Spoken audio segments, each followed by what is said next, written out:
Avropa Məhkəməsi Ermənistan vətəndaşının iddiasını qəbul etmişdi. Azərbaycan hökuməti təzminat ödəməlidir erməni vətəndaşına Qarabağda qətlə yetirmiş, xüsusi qəddarlıqla qətlə yetirmiş oğluna görə.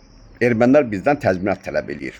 Bizim hökumətdən. Bizdə də Qərbi Azərbaycan cəmiyyəti var. Mən də o Qərbi Azərbaycan olduğum üçün özümüzü tənqid eləməyimiz daha yumuşaq olar, nəinki bizi başqaları.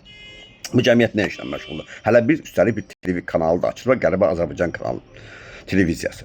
Fikirləşirsən nə işlə məşğuldur bu adamlar? 70-ci illərdən qalma üsullarla idarəçilik. Yəni salonlara, insanlara müxtəlif yollarla cəlb eləmək və oradan paylaşımlar, Qərbi Azərbaycan televiziyası vasitəsilə paylaşım eləmək, hökumətə özümüzü təzminat tələb edən bir orqana çevirməkdir. Ermənilər bizdən hansı vasitələrlə təzminat tələb edir, bizimkilər isə özümüzə. Mən Qərbi Azərbaycan deyəndə düşmən mövqeyindən danışmıram. Qərbi Azərbaycan cəmiyyəti nə işlə məşğuldur? Salonlarda yox.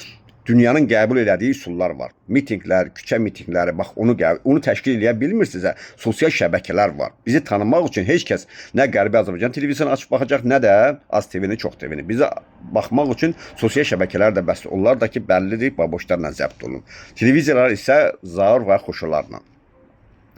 Biz nə etməliyik? Bax, Qərbi Azərbaycanda orada bir xanım vardı, Zülfüqarı. Çox dilli, dilavər və hazır cavab bir xanımıdır, İngilis dilli.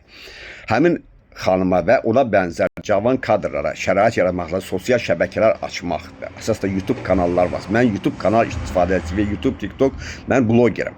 Və bu yolda dərimdən çıxmışam və bunu biləsiniz.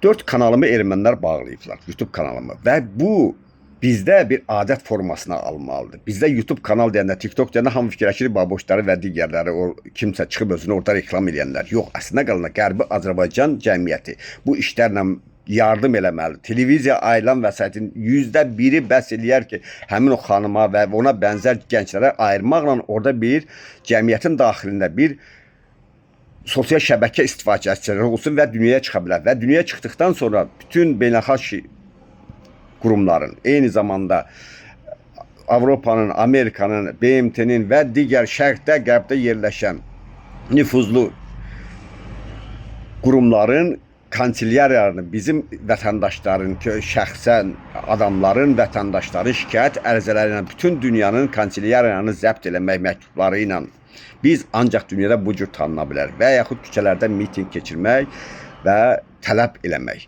Çünki bunu qəbul eləyir. Müasir dövrdə heç kəs bizlə danışmaq üçün iclas salonlarını açıb baxmır. Ya bizim Qərbi Azərbaycan televiziyasını, ya tutaq ki, Az TV-ni açıb baxan yoxdur. Onlar artıq televiziya özünü bastırmış bir orqandır. Biz hələ təzədən başlayırıq.